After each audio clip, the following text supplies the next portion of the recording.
Hello friends, how are you. Welcome to my channel Future Exams study.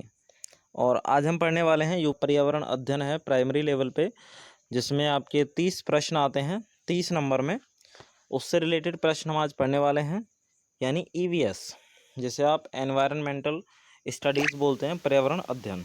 ठीक है, तो फटाफट से चलते हैं सेशन पे। यदि आपको सेशन अच्छा लगे, क्वेश्चंस आपको पसंद आए, तो फटाफट से लाइक शेयर कर देना अपने सभी दोस्तों में जो भी यूपी टेट और सी टेट की तैयारी में जी जान से जुटे हुए हैं। तो पहला प्रश्न हमारा ईपीए का पूर्ण रूप है। तो ईपीए की जो फुल फॉर्म है वो है एनवायरनमेंटल प्रोटेक्शन एजेंसी, यानी पर्यावरण सुरक्षा समिति। दूसरा प्रश्न हमारा धूल प्रदूषण रोकने के लिए उपयुक्त वृक्ष है। आंसर है हमारा सीता अशोक। प्रश्न नंबर 3, एजेंडा 21 में समझौते हैं।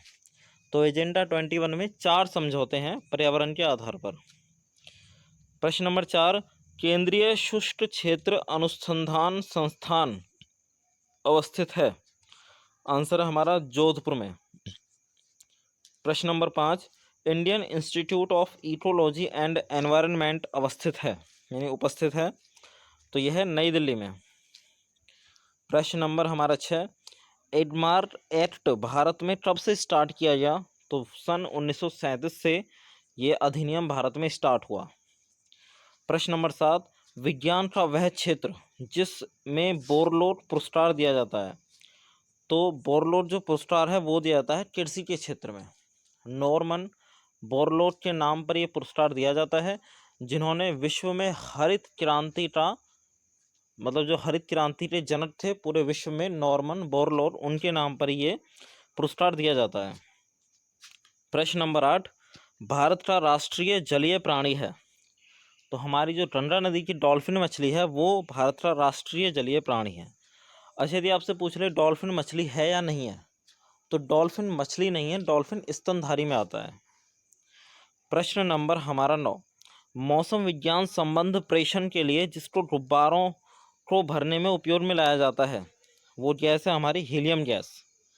हल्की होती है हवा से, हाइड्रोजन से, और इसके जो भरे हुए गुब्बारे हैं वो ऊपर की तरफ उड़ते हैं। प्रश्न नंबर 10, यूनेस्को की विश्व विरासत सूची में सम्मिलित की गई इमारत है। आंसर है महाबोधि मंदिर, ये विश्व विरासत सूची में सम्मिलित हुआ है। प्रश्न नंबर 11, सुनामी की उत्पत्ति जिसके द्वारा होती है। तो समुद्र के भीतर जो भूकंप उत्पन्न होते हैं, जो अर्थक्वेक्स आते हैं समुद्र के अंदर, उससे सुनामी की उत्पत्ति होती है। प्रश्न नंबर 12, प्रत्येक वर्ष दिए जाने वाले इंदिरा गांधी पर्यावरण पुरस्कार का आधार होता है। तो इंदिरा गांधी पर्यावरण पुरस्कार जो है वो पर्यावरण के क्षेत्र में किसने ज़्यादा योगदान दिया है, किसने अच्छा योगदान दिया है, उस आधार पर दिया जाता है। प्रश्न नंबर 13, एजेंडा 21 जिस क्षेत्र से संबंधित है, तो यह है सतत विकास से संबंधित, यानी कंटिन्यूअस डेवलपमेंट से संबंधित है एजेंडा 21। प्रश्न नंबर 14, उत्तर प्रदेश में प्रथम बायोटेक पार्क स्थापित हुआ है। तो ये हुआ है राजधानी लखनऊ के अंदर। प्रश्न नंबर 15, पोषण का राष्ट्रीय संस्थान स्थित है। आंसर है हमारा हैदराबाद में, national institute of nutrition Hyderabad में। प्रश्न नंबर 16, भारत का वन्य जीव संस्थान wild life institute of India, ये स्थित है देहरादून में। प्रश्न नंबर 17, अत्यंत महत्वपूर्ण प्रश्न है, विश्व परिवेश दिवस मनाया जाता है।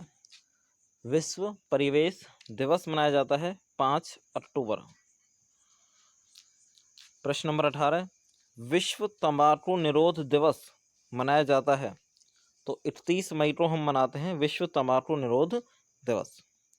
प्रश्न नंबर 19 नवंबर जिस दिवस के रूप में मनाया जाता है, तो 19 नवंबर को मनाया जाता है विश्व शौचालय दिवस।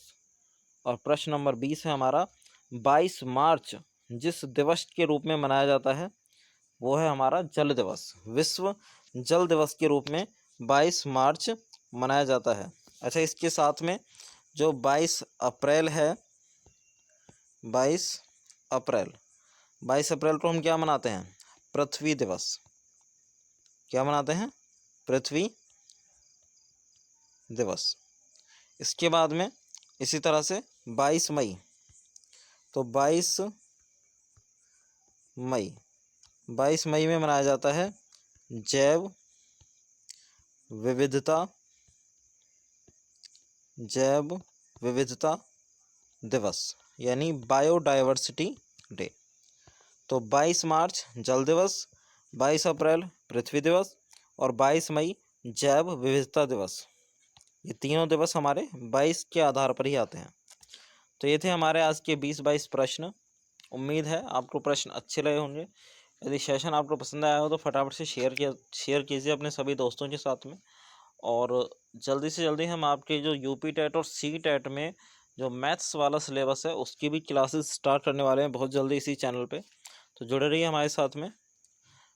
जय हिंद, जय भारत।